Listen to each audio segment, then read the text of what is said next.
सोचो, आप अपनी फैमिली के साथ कैरिबियन सी के बीच एक याट पर छुट्टियां मना रहे हो। चारों तरफ सिर्फ नीला पानी, हल्की हवा और सब कुछ बिल्कुल नॉर्मल। और फिर अचानक एक पल में सब कुछ चेंज हो जाए। समुद्र के बीच एक फैमिली अपनी याट पर मौजूद है। पिता टॉम, माँ जूलिया, बेटी कैसी और छोटा बेटा बेन। वे बेन का बर्थडे सेलिब्रेट करने समुद्र के बीच आए हैं। सब खुश हैं। टॉम और बेन फिशिंग में बिजी हैं। कैसी हेडफोन लगाकर म्यूजिक सुन रही है और जूलिया स्विम करने के लिए पानी में उतर जाती है। शुरुआत में सब नॉर्मल लगता है। जूलिया आराम से पानी पर तैर रही होती है। तभी उसे अचानक अजीब सा फील होता है, जैसे उसके आसपास कोई बहुत बड़ी चीज मूव कर रही हो। वह इधर उधर देखती है, लेकिन उसे कुछ दिखाई नहीं देता। वह खुद को समझाती है कि शायद उसका इल्यूजन होगा। कुछ सेकंड्स बाद वही स्ट्रेंज फीलिंग फिर से होती है। इस बार थोड़ी ज्यादा स्ट्रॉन्ग। पानी ऊपर से शांत है, लेकिन जूलिया का डर बढ़ने लगता है। वह तुरंत याट की तरफ स्विम करना शुरू करती है। तभी अचानक कोई अनसीन फोर्स उसकी लेग पकड़कर उसे नीचे की तरफ खींचने लगता है। जूलिया पैनिक में आ जाती है और जोर जोर से हेल्प के लिए चिल्लाने लगती है, लेकिन उसकी आवाज किसी तक नहीं पहुंचती। कैसी हेडफोन लगाए सनलाइट एंजॉय कर रही होती है। टॉम और बेन फिशिंग में इतने बिजी हैं कि उन्हें अंदाजा भी नहीं कि जूलिया कब पानी में उतरी। जूलिया पानी के ऊपर टिके रहने की कोशिश करती है, लेकिन उसके मुंह में पानी भरने लगता है और आवाज निकालना मुश्किल हो जाता है। कुछ ही सेकंड्स में वह याट से काफी दूर हो जाती है। उसे साफ फील होता है कि समुद्र का पानी अजीब तरीके से पीछे की तरफ जा रहा है, जैसे नीचे कुछ मैसिव मूवमेंट हो रहा हो। याट पर रखे इक्विपमेंट भी हल्का हल्का डायरेक्शन चेंज करने लगते हैं। धीरे धीरे जूलिया उनसे और दूर होती जा रही होती है। तभी लकी मोमेंट में टॉम को उसकी हल्की सी आवाज सुनाई देती है। वह तुरंत मुड़कर देखता है और जूलिया को स्ट्रगल करते हुए पहचान लेता है। बिना टाइम वेस्ट किए वह बच्चों को बुलाता है, याट को उसकी डायरेक्शन में ले जाने को कहता है और खुद पानी में जंप कर जाता है। टॉम तेजी से जूलिया तक पहुंचता है, उसे संभालता है और दोनों मिलकर याट की ओर स्विम करते हैं। दूसरी तरफ बेन इंजन स्टार्ट करके याट को पास लाता है। जैसे ही वे करीब पहुंचते हैं, बेन और कैसी मिलकर दोनों को ऊपर खींच लेते हैं। जूलिया की जान बच जाती है, लेकिन समुद्र अभी भी पूरी तरह नॉर्मल नहीं हुआ है। जूलिया को ऊपर खींच लेने के बाद पूरा फैमिली उसे संभालता है। वह अभी भी शॉक में है, लेकिन खुद को कन्विंस करती है कि शायद ये सब सिर्फ स्ट्रॉन्ग वेव्स की वजह से हुआ होगा। टॉम साफ वार्निंग दे देता है कि अब कोई भी बिना इन्फॉर्म किए स्विम नहीं करेगा। कैसी गिल्टी फील करती है क्योंकि उसने हेडफोन्स पहन रखे थे। सब एग्री कर लेते हैं और माहौल थोड़ा नॉर्मल करने के लिए रात को बेन का बर्थडे सेलिब्रेट करने की तैयारी शुरू हो जाती है। रात में केक कटता है, थोड़ी हंसी लौटती है, लेकिन समुद्र की बेचैनी अब भी महसूस हो रही होती है। तभी कैसी को उसके बॉयफ्रेंड का वीडियो कॉल आता है। वह लैपटॉप लेकर याट के बाहर चली जाती है। स्क्रीन पर शहर के ऊपर काले बादल दिखाई देते हैं और उसका बॉयफ्रेंड वार्निंग देता है कि न्यूज में कुछ बहुत अनयूजुअल होने की बात चल रही है। पीछे तेज तूफान आता दिख रहा होता है। कैसी घबरा जाती है, लेकिन अचानक कॉल ग्लिच होकर फ्रीज हो जाती है और कनेक्शन कट जाता है। वह तुरंत ये बात फैमिली को बताती है। टॉम कहता है कि शायद लैंड से दूर होने की वजह से सिग्नल वीक है, लेकिन तभी सबको बाहर से एक अजीब सी साउंड सुनाई देती है। वे डेक पर आते हैं और देखते हैं कि व्हेलस का एक बड़ा ग्रुप उनकी याट के पास से गुजर रहा है। टॉम समझाता है कि व्हेल हमेशा अर्थ के मैग्नेटिक फील्ड को फॉलो करती है, लेकिन जब नेचर में बड़ा डिस्टर्बेंस आता है तो वे कंफ्यूज हो जाती हैं। उसी मोमेंट याट जोर से हिलती है और बेन गिर जाता है। टॉम को डाउट होता है कि याट के नीचे कुछ हिट हुआ है। वह तुरंत डाइव करके नीचे चेक करने चला जाता है। कुछ देर बाद वह सरफेस पर वापस आता है, लेकिन उसके शोल्डर पर डीप कट होता है। जूलिया तुरंत स्टिचेस लगाती है। टॉम बताता है कि पानी के अंदर उसे ऐसा फील हुआ जैसे उसके पीछे कोई मैसिव क्रिएचर मूव कर रहा था। याट के नीचे बड़ा डेंट दिखाई देता है। इंजन डैमेज हो चुका है। अब वे समुद्र के बीच स्टक हैं। जूलिया बार बार रेडियो ट्राई करती है। कैसी फोन पर सिग्नल ढूंढती है, लेकिन कम्युनिकेशन कंप्लीटली डाउन है। अचानक कैसी एक स्ट्रेंज फिगर देखकर चिल्ला उठती है, लेकिन वह सिर्फ बेन निकलता है जो मास्क पहनकर प्रैंक कर रहा होता है। रेडियो पर एक टूटी फूटी आवाज सुनाई देती है, लेकिन क्लैरिटी इतनी खराब है कि कुछ समझ नहीं आता। तभी रडार पर कुछ डिटेक्ट होता है और एक अजीब हाई पिच्ड साउंड सुनाई देती है। पूरा फैमिली बाहर दौड़ कर आता है और शॉक में देखता है कि आसमान से आग के गोले गिर रहे हैं। पहले वे उन्हें मीटियर समझते हैं। जहां जहां वे गिरते हैं वहां ह्यूज एक्सप्लोजन होते हैं। एक ऑब्जेक्ट उनके काफी पास पानी में गिरता है। टॉम तुरंत इंजन स्टार्ट करने की कोशिश करता है। इंजन मुश्किल से चलता है, लेकिन तभी एक और ऑब्जेक्ट उस एरिया को हिट करता है। याचट जोर से हिलती है और फैमिली एक दूसरे को कसकर पकड़ लेती है। उसी मोमेंट टॉम को समझ आता है कि ये मेटेर नहीं है, ये सैटेलाइट हैं, और अगर सैटेलाइट गिर रही हैं तो दुनिया में कुछ बहुत बड़ा ऑलरेडी हो चुका है। उसी पल बेन नोटिस करता है कि याचट के पीछे से धुआं निकल रहा है। टॉम तुरंत चेक करता है और कंफर्म हो जाता है कि इंजन पूरी तरह खराब हो चुका है। हवा अचानक अचानक तेज होने लगती है और फैमिली अंदर कैबिन में छुप जाती है। किसी का ध्यान नहीं जाता कि कंपास बहुत तेजी से घूम रहा है, जैसे डायरेक्शन खुद बदल रही हो। याट जोर जोर से हिलने लगती है। बेन फिर से गिर जाता है और इस बार उसे चोट भी लग जाती है। लहरें तेजी से याट से टकरा रही होती हैं। टॉम स्ट्रगल करते हुए बाहर जाता है और लाइफ जैकेट्स लेकर आता है। तभी पावर चली जाती है और पूरा कैबिन अंधेरे में डूब जाता है। टॉम तुरंत पावर बॉक्स का बटन दबाता है और लाइट्स वापस आ जाती हैं। उसी वक्त बेन देखता है कि जूलिया की नाक से खून बह रहा है। जूलिया को चक्कर आने लगते हैं। कैसी सिंक तक भागती है और उल्टी कर देती है। टॉम लगातार रेडियो ट्राई करता रहता है लेकिन कोई सिग्नल नहीं मिलता। तभी अचानक एक तेज हाई पिच्ड नॉइज गूंजती है और हवा और भी स्ट्रॉन्ग हो जाती है। जूलिया दरवाजे बंद करने की कोशिश करती है लेकिन एक हच खुल जाता है और हवा खिड़कियां तोड़ने लगती है। टॉम एक फ्लेयर जलाता है। कुछ पल बाद पूरा अंधेरा छा जाता है और फिर एक भयानक झटका। सब कुछ हिलता है। एक जोरदार आवाज गूंजती है और पूरा फैमिली बेहोश हो जाता है।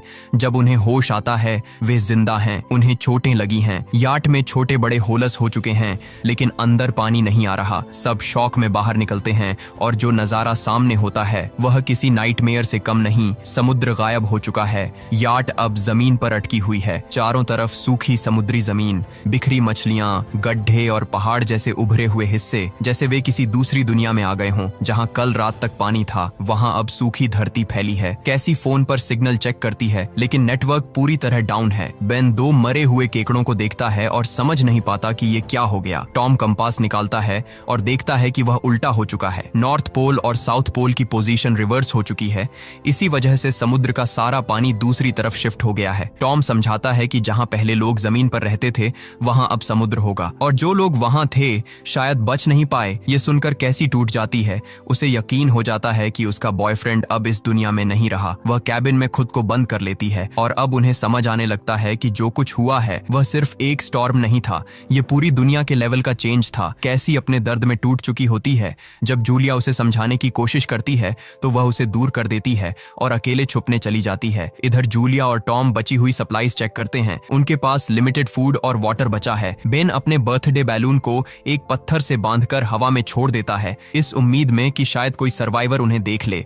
टॉम एक बार फिर रेडियो ट्राई करता है। इस बार अनएक्सपेक्टेड तरीके से सिग्नल कनेक्ट हो जाता है। दूसरी तरफ एक आदमी की आवाज सुनाई देती है। उसका नाम नाव है और वह एक सबमरीन का कैप्टन है। उसकी सबमरीन भी सूखी जमीन पर अटकी हुई है। वह कंफर्म करता है कि अर्थ के मैग्नेटिक पोल रिवर्स हो गए हैं। इसी वजह से ओशन पीछे हट गया है और जमीन डूब गई है। वह बताता है कि कम्युनिकेशन सिस्टम्स पूरी तरह डाउन हैं और उसने अभी तक कोई और सर्वाइवर्स नहीं देखे। सबसे डराने वाली बात वह यह बताता है कि पोल्स दोबारा रिवर्स होंगे और लगभग एक हफ्ते में समुद्र अपनी जगह वापस आ जाएगा। लेकिन जब पानी लौटेगा तो उसकी लहरें बेहद खतरनाक होंगी। कैप्टन वार्न करता है कि जितनी जल्दी हो सके ऊंची जगह पर पहुंचो क्योंकि लो ग्राउंड पर कोई नहीं बचेगा। वह बताता है कि क्रैश में उसका पार्टनर मारा गया और सबमरीन में सिर्फ 3 लोगों की जगह है। यह सुनकर टॉम और जूलिया अपने बच्चों के लिए रिक्वेस्ट करते हैं। वे कैप्टन से कहते हैं कि किसी तरह उनके बच्चों को बचा ले। कैप्टन कोऑर्डिनेट्स देता है। टॉम कैलकुलेशन करता है कि वहां तक पहुंचने में लगभग 2 से 3 दिन लगेंगे। वह फैमिली से कहता है कि आज रात रेस्ट करो, सुबह निकलना होगा। अगली सुबह फैमिली अपना सामान पैक कर रही होती है। तभी टॉम को पास में कुछ मूवमेंट दिखाई देता है। एक लंगड़ा आदमी हाथ में हारपून लिए, साथ में एक कुत्ता जो लगातार भौंक रहा है। टॉम उसे घायल समझकर हेल्प करने आगे बढ़ता है। वह पानी की बोतल देता है। वह आदमी अजीब लैंग्वेज में कुछ बोलता है जो टॉम समझ नहीं पाता, लेकिन जैसे ही वह पानी पीता है अचानक बॉटल से टॉम के सिर पर वार करता है और चेहरे पर जोरदार किक मार देता है। कुछ ही पल में सिचुएशन बदल जाती है।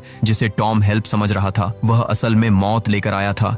जूलिया डर के मारे भागती है लेकिन तब तक देर हो चुकी होती है। वह आदमी टॉम के पेट में हारपून घुसा चुका होता है। टॉम कुछ पल तड़पता है और फिर वह दरिंदा उसकी गर्दन काट देता है। सब कुछ ही सेकंड्स में खत्म हो जाता है। अब वह आदमी जूलिया के पीछे दौड़ता है और हारपून फेंकता है जो उसके शोल्डर में लग जाता है। दर्द के बावजूद जूलिया खुद को संभालती है और याट के अंदर भागती है। वह तुरंत कैबिन में बच्चों को छुपने के लिए कहती है। दरवाजा लॉक करती है। कैसी और बेन सोफे के अंदर छुप जाते हैं। जूलिया कैसी के हाथ में फ्लेयर गन थमाती है और खुद नाइफ लेकर बाथरूम में छुप जाती है।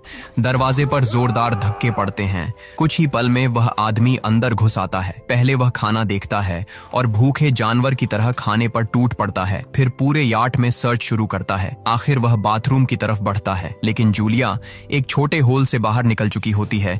उसे लगता है कि जूलिया भाग गई है लेकिन उसका डॉग जूलिया को देख लेता है और भौंकने लगता है। कुत्ता उस पर झपटता है और मजबूरी में जूलिया उसे नाइफ से मार देती है। कुत्ते की चीख सुनकर वह आदमी बाहर आता है। अपने डॉग की लाश देखकर वह पागल हो जाता है। इसी बीच जूलिया यार्ड के दूसरे साइड से ऊपर चढ़कर टूटी हुई खिड़की से अंदर घुसने की कोशिश करती है, लेकिन वह आदमी पहले ही वहां पहुंच जाता है। वह उसे पकड़कर जोर से पंच मारता है। जूलिया नीचे गिर जाती है। वह फर्नीचर पकड़कर खुद को बचाने की कोशिश करती है, लेकिन वह उसे लात मारकर दूर फेंक देता है। वह उसकी कलाई पर पैर रखता है ताकि नाइफ छूट जाए। उसके बाल पकड़कर चेहरा जमीन पर दे मारता है और सोफे पर फेंककर गला दबाने लगता है। कैबिन में छुपे बच्चे ये सब देख रहे होते हैं। तभी कैसी हिम्मत जुटाती है और फ्लेयर गन चला देती है। फ्लेयर सीधा उस आदमी को लगता है।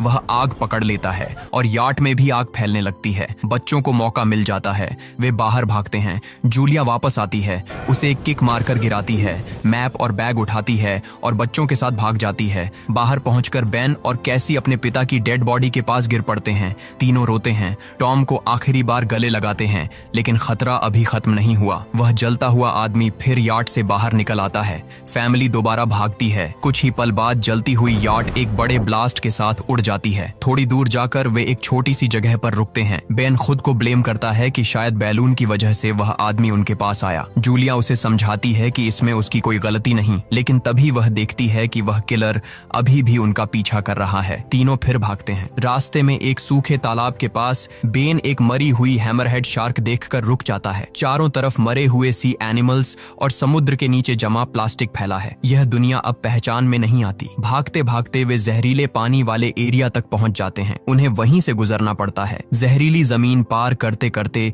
उनकी हालत खराब हो जाती है। जूलिया नोटिस करती है कि बेन डिहाइड्रेशन के करीब है। जब वह पानी की बोतल चेक करती है तो शॉक होता है। पानी लगभग खत्म है। कैसी रियलाइज करती है कि शायद उसने बोतल ठीक से बंद नहीं की थी। जूलिया गुस्से में चिल्लाती है। कैसी टूट चुकी है और कहती है कि शायद वे बचेंगे ही नहीं। दोनों के बीच बहस होती है, लेकिन चलना रुकता नहीं। आगे उन्हें एक क्रैशड प्लेन दिखाई देता है। पहले वे डर जाते हैं, लेकिन अंदर सिर्फ कुछ बर्ड्स होते हैं। वे डिसाइड करते हैं कि रात प्लेन के अंदर बिताएंगे। थोड़ा स्नैक्स शेयर करते हैं। जूलिया को टॉम की जैकेट में एक फैमिली फोटो मिलती है। उसे देखते ही उसका दिल टूट जाता है। कैसी धीरे से पूछती है कि उनके मॉम डैड की लव स्टोरी कैसे शुरू हुई थी।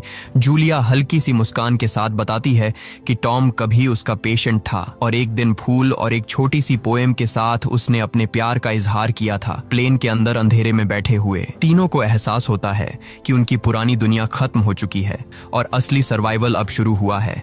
रात गहरी हो चुकी होती है। कैसी प्लेन से बाहर जाती है, शायद फ्रेश एयर लेने, लेकिन अंधेरे में वही डरावना आदमी फिर सामने आ जाता है। वह पीछे से उसे पकड़ने की कोशिश करता है। उसी पल जूलिया पीछे से टूट पड़ती है। इस बार उसके चेहरे पर डर नहीं, गुस्सा होता है। वह बार बार नाइफ से वार करती है। तब तक करती है जब तक वह आदमी हिलना बंद नहीं कर देता। कैसी कांप रही होती है। वह अपनी माँ को गले लगाकर शांत करती है। लगता है खतरा खत्म हो गया, लेकिन सुबह जो वे देखते हैं वह और भी डरावना है। उस आदमी की लाश पर कीड़े रेंग रहे होते हैं। उसके शरीर पर गहरे काटने के निशान होते हैं, जैसे किसी ने उसे अंदर से खा लिया हो। और जैसे ही वे आगे बढ़ते हैं, उसके मुंह से छोटे छोटे क्रब्स बाहर निकल आते हैं। अब साफ है, इस इलाके में सिर्फ इंसान ही खतरनाक नहीं है। कुछ घंटों बाद जूलिया और कैसी मैप देख रही होती हैं। बेन धीरे धीरे आगे बढ़ जाता है। वह एक तालाब देखता है और बिना सोचे पानी पीने झुक जाता है। जूलिया चिल्लाती है और दौड़कर उसे खींच लेती है। वह समझाती है कि अननोन पानी पॉइजन हो सकता है। धूप तेज होती जाती है। वे सिर कपड़ों से ढक लेते हैं। बेन की हालत बिगड़ने लगती है। उसे चक्कर आते हैं। उन्हें कुछ पुरानी कुर्सियां मिलती हैं और जूलिया टेम्परेरी शेल्टर बना लेती है।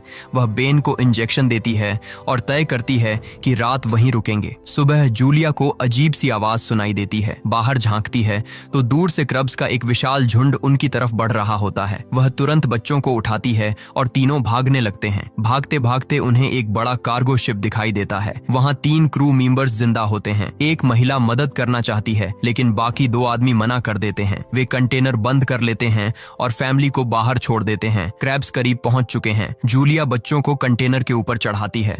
जब वह खुद चढ़ने लगती है तो एक क्रैब उसके पैर में जोर से काट लेता है। बच्चे उसे खींचकर ऊपर ले जाते हैं। कंटेनर के अंदर से गोलियों की आवाज आती है। क्रू मेंबर्स फायरिंग करते हैं, लेकिन क्रैब्स की तादाद बहुत ज्यादा होती है।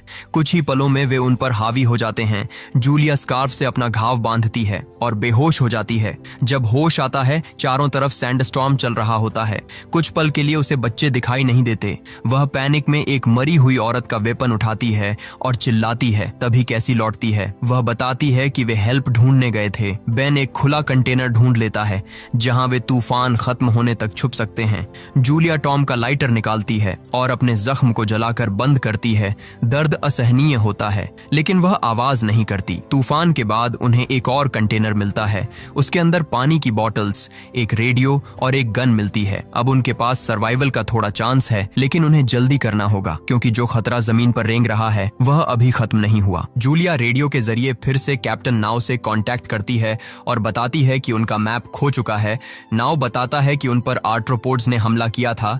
ये वही सी क्रिएचर्स हैं जो ऑक्सीजन के संपर्क में आकर म्यूटेट हो चुके हैं और पूरी तरह एग्रेसिव बन चुके हैं। वह वार्निंग देता है कि उसके इंस्ट्रूमेंट्स के हिसाब से समुद्र उम्मीद से ज्यादा जल्दी वापस आने वाला है।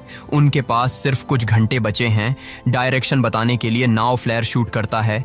दूर आसमान में चमकता हुआ फ्लेयर उनका आखिरी रास्ता बन जाता है। फैमिली उसी दिशा में चलना शुरू करती है। लंबी वॉक के बाद उन्हें दूर सबमरीन दिखाई देती है, लेकिन वहां पहुंचने के लिए एक खतरनाक रॉकी पाथ पार करना जरूरी है। जैसे ही वे चट्टानों के बीच से गुजरते हैं, जमीन कांपने लगती है, पत्थर गिरने लगते हैं और एक भयानक रॉक स्लाइड शुरू हो जाता है। जूलिया तुरंत बच्चों को साइड में धक्का देती है, लेकिन एक विशाल पत्थर उनके बीच आ गिरता है और एक पत्थर की दीवार उन्हें अलग कर देती है। जूलिया बच्चों से कहती है कि वे उसके बिना आगे बढ़ें। कैसी मना करती है, बहस होती है, लेकिन समय कम है। आखिरकार जूलिया उन्हें कसम देकर आगे भेजती है। कैसी मजबूरी में बेन को लेकर सबमरीन की तरफ भागती है। वहां पहुंचकर वे देखते हैं कि कैप्टन नाव बाहर खून से लथपथ पड़ा है। वह कमजोर आवाज में बताता है कि उसके बचने के चांसेस नहीं हैं। सबमरीन में सिर्फ 3 लोगों की जगह है। वह बच्चों से कहता है कि वे तुरंत अंदर जाएं। कैसी को गिल्ट होता है। वह अपनी मां को छोड़कर अंदर नहीं जाना चाहती।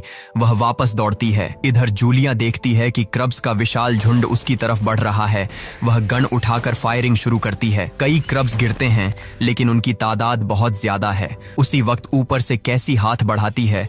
जूलिया अपने घायल पैर के बावजूद चढ़ने लगती है। कैसी उसे खींचकर ऊपर ले आती है। तीनों सबमरीन की तरफ दौड़ते हैं। बेन ऊपर खड़ा होकर फायरिंग करता है ताकि क्रैब्स पास ना आ सकें। जैसे ही फैमिली अंदर पहुंचती है, जूलिया आखिरी बुलेट्स तक फायरिंग करती है। जब एमो खत्म हो जाती है, वह गन फेंक देती है और हैच बंद कर देती है। बाहर क्रब्स सबमरीन के बॉडी पर चढ़कर उसे काटने लगते हैं और तभी धरती कांपती है। समुद्र वापस लौट रहा है। दूर से एक सैकड़ों मीटर ऊंची लहर उनकी तरफ बढ़ती है। तीनों सीट बेल्ट बांधते हैं, एक दूसरे का हाथ पकड़ते हैं। लहर सबमरीन से टकराती है, सब कुछ हिल जाता है। तेज हाई पिचड आवाज गूंजती है और फैमिली बेहोश हो जाती है। कुछ देर बाद जूलिया की आंख खुलती है। कैसी और बेन भी होश में आते हैं। वे जिंदा हैं। वे हैच खोलते हैं और बाहर जो दिखता है वह किसी एपोक्लिप्स से कम नहीं। लहर सबमरीन को बहाकर एक तबाह शहर में ले आई है। टूटी इमारतें, खामोश सड़कें, इंसानों का कोई निशान नहीं, लेकिन वे तीनों जिंदा हैं और जब तक सांस है उम्मीद भी है। यहीं पर कहानी खत्म होती है। अगर वीडियो पसंद आई हो तो चैनल को सब्सक्राइब करना और बेल आइकन जरूर दबाना। मिलते हैं अगली कहानी में।